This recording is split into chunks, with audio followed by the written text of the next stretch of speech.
Here we go again. Why are we still in a world where women are responsible for answering for the problems, maybe even the criminal activity of the men in their lives? And I think you know what I am talking about. Yesterday, Hillary Clinton was called in behind closed doors to testify before Congress under oath about any involvement she had with Jeff Epstein and Ghislaine Maxwell. Now, Hillary Clinton, of course, is a former Secretary of State and ran for president of the United States on the Democratic ticket in 2016. And as it happens, she is also married to Bill Clinton, the former president of the United States. Now, of course, if I were her, I wouldn't still be married to him, but that is beside the fact. The fact is, she really had nothing to say, and I'm glad that she was brought in, for sure. Given, I would go in for questioning too about my associations with Jeff Epstein if they asked me, and I have none. And Hillary testified for 6 hours, and some of the things that she said were as follows. I had no idea about their criminal activities, speaking about Maxwell and Epstein. Hillary also said, I do not recall ever encountering Mr. Epstein. I never flew on his plane or visited his island home or offices. Okay. At one point, she was asked whether she knew Ghislaine Maxwell. She said she knew her as an acquaintance, maybe casually. Now, she also added that when asked that Ghislaine had come to, she was asked why Ghislaine was at Chelsea's wedding, and she said she was a +1. She actually wasn't like on the invitation list. Now, here's the deal. Personally, I think these people are creepy. I don't mean Hillary Clinton, and I understand why. I understand why it's of interest that Chelsea had Ghislaine Maxwell at her wedding. And so I'm curious, though, right, when Chelsea Clinton's wedding took place. And that was in 2010. Now, these people have really giant weddings, I guess. And you might not know everyone who is attending. Usually the +1s say who they are. I don't know.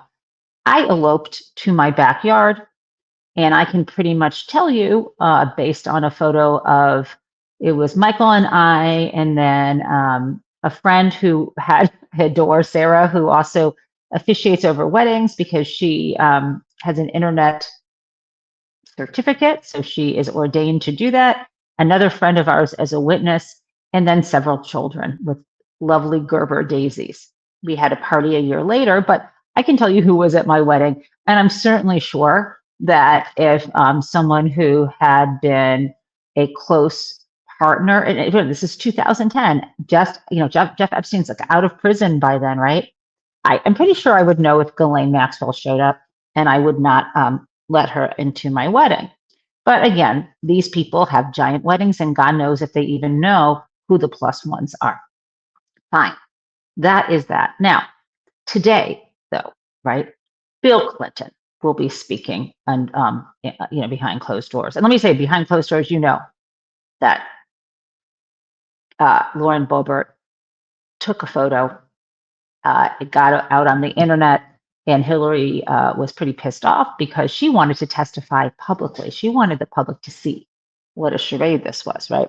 Okay, but today Bill Clinton will testify, and that is good because Bill Clinton apparently has traveled on the plane with Epstein. He is in many photographs with Epstein and in photographs with young women, that could be girls, I don't know, whose eyes are redacted. It seems impossible to me that Bill Clinton had no idea about what Jeffrey Epstein was up to. And, just for the record, just so you know, I think I've said this before, I voted for Bill Clinton when he first ran for office, right? And that was in I want to say that was in 1992. Is that right? Yes. But I did not vote for him in 1996. I left the top of the ticket empty. I was disgusted, both by his treatment of what I'd heard, credible allegations of sexual assault, which I still believe. I think it was Juanita Broderick and others. And then also, I was disgusted by how he lied about and destroyed the life of Monica Lewinsky. Right. So I'm not a big Bill Clinton fan. Plus, also learning more in retrospect, I think his neoliberal policies, including bringing in Larry Summers to Treasury and everything they did that helped blow up the bubble before the housing crash, was bad. Now, the mortgage crisis is bad. Now, of course, Bill Clinton was only the last in a series of presidents who set this disaster in motion. Okay, let's just make it clear that it goes back to the end of the Carter administration, into Reagan, into Bush 1, then Bill Clinton, and of course, and the bailouts, the Bush 2 bailouts. Okay, fine. And then Obama comes in and tries to do a rescue, should have been bigger, should have been bottom up, but he didn't have the support.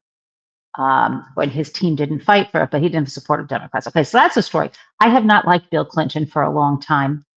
And I do think it's great that he's being questioned about his relationship with Jeffrey Epstein. He should be. Okay, and now here is the yes and. Yes, and what about Melania? And what about Donald? Now, I began the show by saying to you, it's ridiculous that women should have to answer for the deeds and even crimes of their husbands. That said, women need to stand on their own feet and answer questions about their own associations with Epstein and Ghislaine Maxwell. And that gets us to Melania and her relationship with both Maxwell and Epstein. So I went into Getty Images and elsewhere to see, has Melania ever spent time with Ghislaine? Well, of course, you know the answer to that. She even sent a little note to Ghislaine, hoping to see her at one point. And this was, of course, after I believe she clearly knew what Jeff Epstein was up to. Okay, so here we go. Here is Melania in 2000 with Donald Trump, her boyfriend at the time, and Ghislaine Maxwell. And here is a photo of, oh, look, Melania and the Andrew, formerly known as Prince, and a young woman, and Jeff Epstein. And here is another photo of Melania. And look, there is Ghislaine Maxwell. And here is another photo of Melania with Donald and with Ghislaine Maxwell. Okay. And now here is another photo. There's that same party. There's Donald and Melania. There's the Andrew, formerly known as Prince. There's Jeff Epstein there, bombing the photo. And to the right, you see Ghislaine's visage on the side. And of course, here's another shot of them. And here's another, right? This is Melania right up, pushed up against Jeff Epstein, her head tipped back in a seductive pose with Donald leaning forward with his arm around her, and there is Ghislaine, right? Okay, I could go on and on. There's also this photo, which people are claiming is real. Grok does. I'm not sure. I've seen them in this photo. Here's Ghislaine with a sort of fright wig on, or I don't know what that is, with Donald and Melania. Now, I'm not sure if her hand is on Melania's chest, but Grok says, yes, this is an authentic photo from Heidi Klum's Halloween party in 2000. It shows Donald Trump, Melania Naus, and Ghislaine Maxwell in a white wig and leopard print outfit, confirmed by multiple sources, including Forbes and Getty Images. Now, here's the deal. I went into Getty Images. I did not see the picture with her hand on her chest. I did see them together in a photo, but not with her hand on her chest, just so you know. But look, they know each other quite well. And do I even need to share with you how many times Donald Trump was connected with and featured in photos with Jeff Epstein? Well, I don't need to, but I would like to share with you a Getty image page. I think you can see this. Here's me searching Getty Images, and this is, I searched Trump with Epstein, and there are 1,748 images here. Okay. Now, obviously, some of these are not. This is like at a protest, right? And this is people. These are photos of them talking about it. So what I can do here, if you see this, is search any date range, and I can do a custom date range, right? And I'm going to do a custom date range just so you can see. I'll do 0101. I want to do this right. I do have to do it month. I'm going to do 01/1980 to 01. Let's just make it 2010. Okay, just let's do that. Not even recently, because we know they haven't been together. And now I think I want to apply that filter. I hope I just did. Okay, great. And that did that work? I'm sorry, guys. I wanted to do that date range, and I thought I was able to do that. So custom date range. Let's try it one more time. 01/1980 to 01. See how this is done? 01/2010. 01. Oh, I see how I messed this up. 01/01/2010. And now I need to do 01/01/1980. Oops, there we go. Okay, now it's thinking. And there I have it. Okay, so now we got these pictures. I think you have seen these. There's Donald Trump with Epstein. There's Donald Trump with Epstein. There's Donald Trump. Here, do you see him here? There is Jeff Epstein. And this was a Victoria's Secret event. And then we have Donald Trump, and there's Epstein. We can see a ton of these photos. Okay, so I'm going to stop sharing now. And those were just, I know you have seen more than just the Getty Images. So we know that, and we've seen the birthday card. When is Donald Trump going to testify? We have, as we've talked about day after day, he was credibly accused in their FBI interviews, some of which are being hidden from us, that Donald Trump sexually assaulted and punched in the head a girl who was between the ages of 13 and 15 years old. And apparently, according to what her lawyer said, many months ago, or several years ago, actually, that she'd settled in 2021 with the Epstein estate. Does that include a non-disclosure agreement forbidding her from talking about that settlement? When will Donald Trump testify before this committee? That is what I want to know. Okay, now let's look at a couple clips from Hillary Clinton, and then we'll close out the show. Here is Hillary speaking about the interview. Maxwell invited to your daughter Chelsea Clinton's wedding in 2010. She'd already been mentioned in a civil lawsuit by Virginia Giuffre before that. Jeffrey Epstein had already been convicted before that. She came as the +1, the guest of someone who was invited. Thank you, everybody. Appreciate it. Thank you all. Okay, so she answered that with reporters, and obviously answered it behind closed doors. Now they're also asking another question about kind of what went on. And when you hear this, your mind will explode. Well, I have just finished testifying. I answered every one of their questions as fully as I could, based on what I knew. And what I knew is what I said in my statement this morning. I never met Jeffrey Epstein, never had any connection or communication with him. I knew Ghislaine Maxwell casually as an acquaintance. But whatever they asked me, I did my very best to respond. It was disappointing that they refused to hold a public hearing, so I wouldn't have to be out here characterizing it for you. You could have seen it for yourself. We had asked for that. We think it would have been better for the committee and its efforts to gather whatever information they are seeking. We had a bit of a challenge in the beginning because we had agreed upon rules based on the fact it was going to be a closed hearing at their demand. And one of the members violated that rule, which was very upsetting because it suggested that they might violate other of our agreements. So we had to cease the hearing for a period of time until we could get assurances that no rules would be broken going forward, and we returned to answer questions repetitively, literally over and over again. I don't know how many times I had to say I did not know Jeffrey Epstein.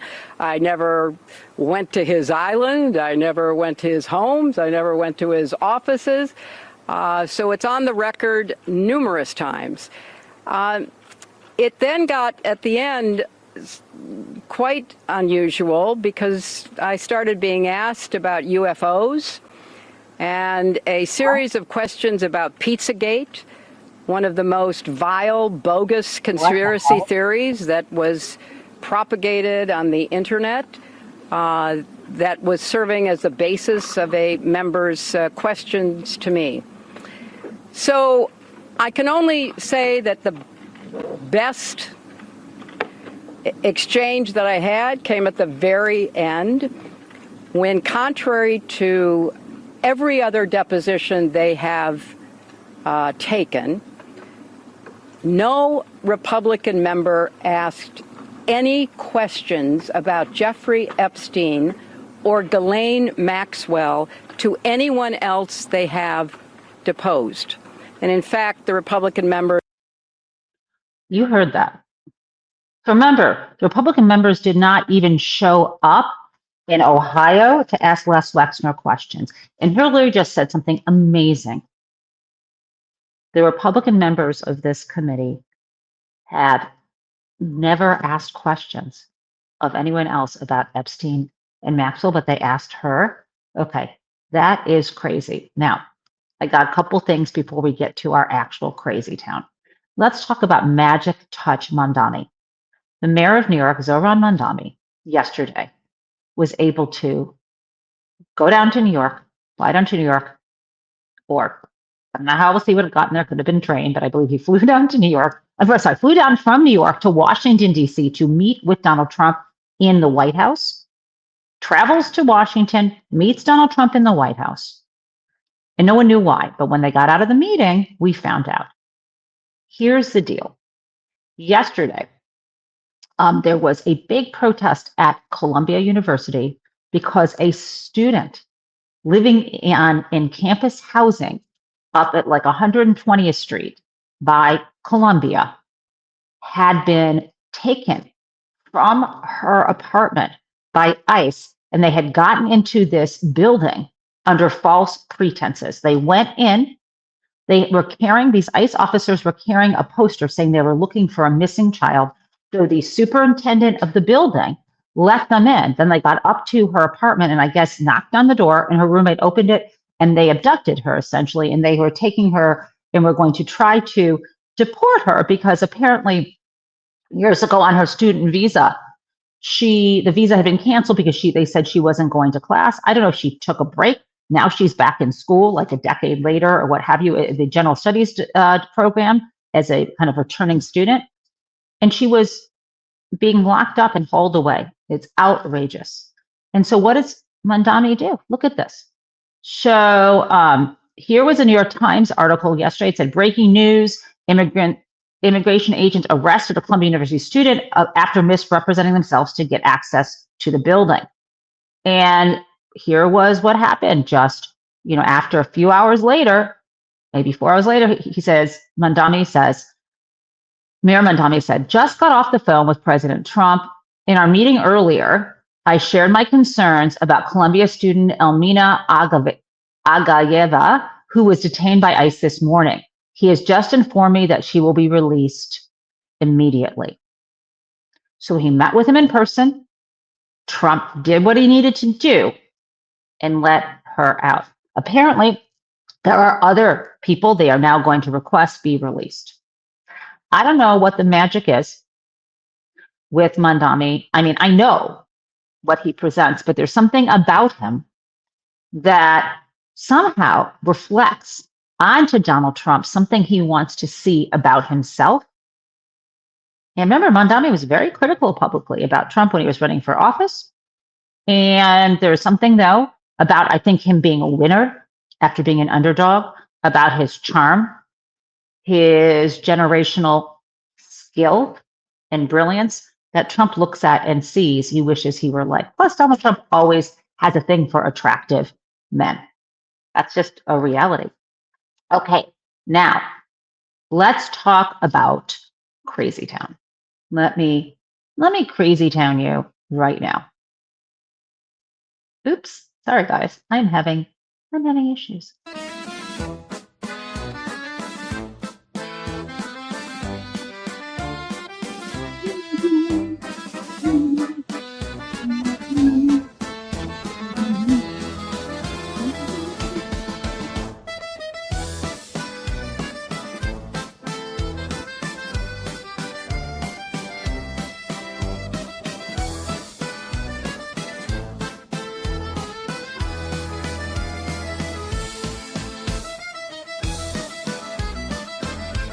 Okay. I was enjoying the Crazy Town. It was kind of calming me. It's kind of like it's the end of the world and we know it and I feel fine. Okay. Okay. So I don't know. I'm feeling REM this morning. Here is John Wayne Mullen talking about Iran because, we might be on the cusp of attacking them. Who knows? Donald crazy flippin' Trump clown. Okay. So here's the deal. I don't know if you follow what is happening in Iran, but the current leader of Iran, the supreme leader, is Ayatollah Ali Khamenei. Okay, he's been in power since 1989. This is a different person than who was in power after the Shah was overthrown. So remember, the guy I'm talking about, the Ayatollah in charge now, has been in charge since 1989. 10 years before, in 1979, there was a revolution where the Shah, the leader of Iran, was overthrown, exiled, right? And taking over the time was a different Ayatollah, a different leader, Ruhollah Khomeini. That's a different, okay. So just so you know, Ruhollah Khomeini is, of course, a different person than Ali Khamenei. These are different words. They're different names.